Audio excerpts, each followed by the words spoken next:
വീട്ടിൽ എൻ്റെ അച്ഛന് മുട്ടുവേദന ഉണ്ടായിരുന്നു. വളരെ ഞങ്ങളുടെ കുടുംബത്തൊക്കെ ഭയങ്കര ഫേമസ് ആയ മുട്ടുവേദനയായിരുന്നു. പക്ഷെ ഈ ചാമ്പീത്തേൽ ഉപയോഗിച്ച് അദ്ദേഹത്തിന്റെ മുട്ടുവേദന മാറി. അദ്ദേഹത്തിന്റെ കുടുംബ ബന്ധുക്കളോടൊക്കെ അദ്ദേഹം പറഞ്ഞു, പ്രസാദിന്റെ അടുത്തൊരു തൈലം ഉണ്ട്, അത് ഉപയോഗിച്ച് ഭയങ്കര റിസൾട്ട് ആണെന്ന് പറഞ്ഞു. ചാമ്പീത്തേൽ എന്ന് പറയാൻ പോലും അച്ഛൻ അറിയില്ല. എന്തായാലും അങ്ങനെ വീട്ടിൽ നിന്നുള്ള റെഫറൻസിൽ പലരും വന്ന് പ്രോഡക്റ്റ് മേടിക്കാൻ തുടങ്ങി. അന്നൊക്കെ എന്റെ പരിപാടി DPക്ക് മേടിക്കും, ഞാൻ DPക്ക് എന്നെ കൊടുത്തേക്കും. അതായിരുന്നു എന്റെ തുടക്കത്തിലെ കച്ചവടം. പിന്നീട് എന്റെ ലീഡർമാർ പറഞ്ഞു തന്ന, പ്രസാദം ഇങ്ങനെ കൊടുക്കുന്നതല്ല കച്ചവടം, നീ ഇത് കൊടുക്കുന്നത് MRPക്ക് കൊടുക്കണം, നിനക്ക് ചിലർ പൈസ കിട്ടും.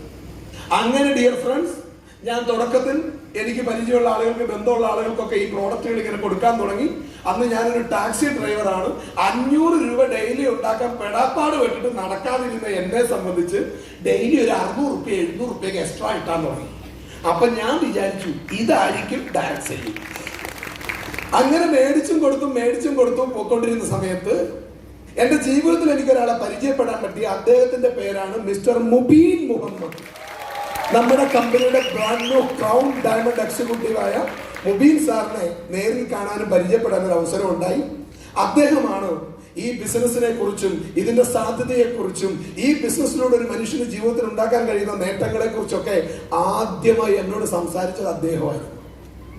അന്ന് അദ്ദേഹം അത് പറയുമ്പോൾ ഒരു സാധാരണക്കാരനായിരുന്ന, ഒരുപാട് പ്രശ്നങ്ങളിലും പ്രതിസന്ധിയിലും പെട്ട് ജീവിക്കണോ മരിക്കണോ എന്നറിയാതിരുന്ന എന്നെ സംബന്ധിച്ചിടത്തോളം അതൊന്നും പൂർണ്ണമായി ഉൾക്കൊള്ളാൻ കഴിയുന്ന ഒരവസ്ഥയായിരുന്നില്ല.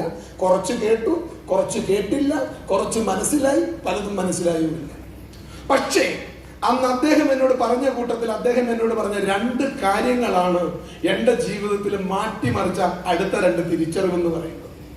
ഹലോ, അന്ന് അദ്ദേഹം എന്നോട് പറഞ്ഞു, അതുവരെ ഞാൻ ഇതൊരു ബിസിനസ്സാണെന്ന് പോലും ചിന്തിക്കാത്തൊരു വ്യക്തിയായി.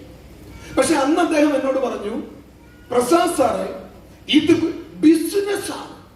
ഹലോ, ഇത് ബിസിനസ്സാണ്. എനിക്ക് നിങ്ങളോടും പറയാനുള്ളത് അത് തന്നെയാണ്. ഇതെന്താണ്? ബിസിനസ്സാണ്. പക്ഷെ അന്ന് മുബീൻ സാറ് പറഞ്ഞപ്പോ എനിക്ക് അത്രയ്ക്ക് അങ്ങോട്ട് ഉൾക്കൊള്ളാൻ പറ്റിയില്ല. കാരണം എന്നെ സംബന്ധിച്ച് ബിസിനസ് എന്ന് പറഞ്ഞാൽ എന്താ?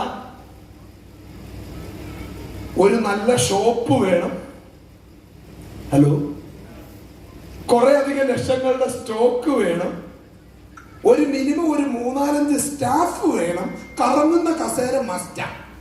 ഹലോ, കച്ചവടം ഇല്ലേലും കുഴപ്പമില്ല.